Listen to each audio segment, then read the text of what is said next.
السلام علیکم ورحمۃ اللہ وبرکاتہ۔ قرآن حکیم رواں ترجمہ پہلا پارہ 8 نمبر رکوع پارے کا شروع ہو رہا ہے۔ اعوذ باللہ من الشیطان الرجیم، بسم اللہ الرحمن الرحیم۔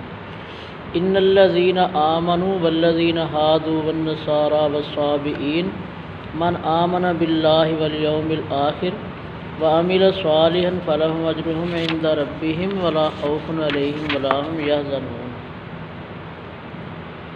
جو لوگ مسلمان ہیں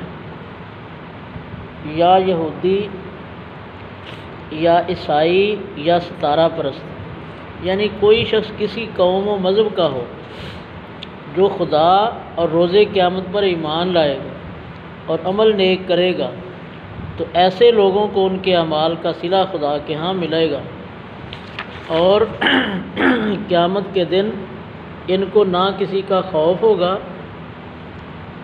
نہ کسی طرح کا خوف ہوگا اور نہ وہ غمناک ہوں گے۔ وَإِذَا أَخَذْنَا مِيثَاقَكُمْ وَرَفَعْنَا فَوْقَكُمُ الطُّورَ خُذُوا مَا آتَيْنَاكُمْ بِقُوَّةٍ وَاذْكُرُوا مَا فِيهِ لَعَلَّكُمْ تَتَّقُونَ۔ اور جب ہم نے تم سے عہد کر لیا اور کوہ طور کو تم پر اٹھا کھڑا کیا اور حکم دیا کہ جو کتاب ہم نے تم کو دی ہے اس کو زور سے پکڑے رہو، اور جو اس میں لکھا ہے اسے یاد رکھو تاکہ عذاب سے محفوظ رہو، تو تم اس کے بعد عہد سے پھر گئے۔ آیت نہیں پڑھی۔ ثم تولیتم من بعد ذلک فلولا فضل اللہ علیکم ورحمتہ لکنتم من الخاسرین۔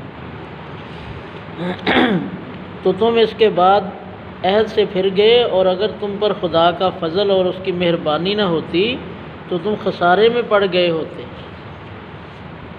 وَلَقَدْ عَلِمْتُمُ الَّذِينَ اعْتَدَوْا مِنْكُمْ فِي السَّبْتِ فَقُلْنَا لَهُمْ كُونُوا قِرَدَةً خَاسِئِينَ۔ اور تم ان لوگوں کو خوب جانتے ہو جو تم میں سے ہفتے کے دن مچھلی کا شکار کرنے میں حد سے تجاوز کر گئے تھے، تو ہم نے ان سے کہا کہ ذلیل و خوار بندر ہو جاؤ۔ فَجَعَلْنَاهَا نَكَالًا لِمَا بَيْنَ يَدَيْهَا وَمَا خَلْفَهَا وَمَوْعِظَةً لِّلْمُتَّقِينَ۔ اور اس قصے کو اس وقت کے لوگوں کے لیے اور جو ان کے بعد آنے والے تھے عبرت اور پرہیزگاروں کے لیے نصیحت بنا دیا۔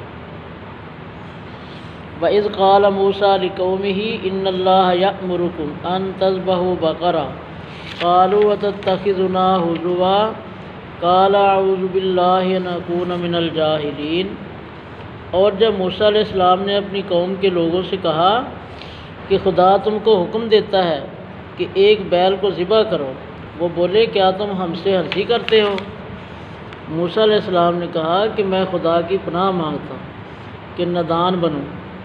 قالوا ادع لنا ربك يبين لنا ما هي قال انه يقول انها بقرة لا فارض ولا بكر اوان بين ذلك فافعلوا ما تؤمرون۔ انہوں نے کہا اپنے پروردگار سے التجا کیجیے کہ وہ ہمیں بتائے کہ وہ بیل کس طرح کا ہو۔ موسیٰ علیہ السلام نے کہا پروردگار فرماتا ہے کہ وہ بیل نہ تو بوڑھا ہو اور نہ بچڑا، بلکہ ان کے درمیان یعنی جوان ہو، سو جیسا تم کو حکم دیا گیا ہے ویسا کر لو۔ قالوا ادع لنا ربك يبين لنا ما لونها قال انه يقول انها بقرة صفراء فاقع لونها تسر الناظرين۔ انہوں نے کہا اپنے پروردگار سے درخواست کیجیے کہ ہم کو یہ بھی بتا دے کہ اس کا رنگ کیسا ہو۔ موسیٰ علیہ السلام نے کہا پروردگار فرماتا ہے کہ اس کا رنگ گہرا زرد ہو کہ دیکھنے والوں کو دل کو خوش کر دیتا ہو۔ قالوا ادع لنا ربك يبين لنا ما هي ان البقرة تشابه علينا وانا ان شاء الله لمهتدون۔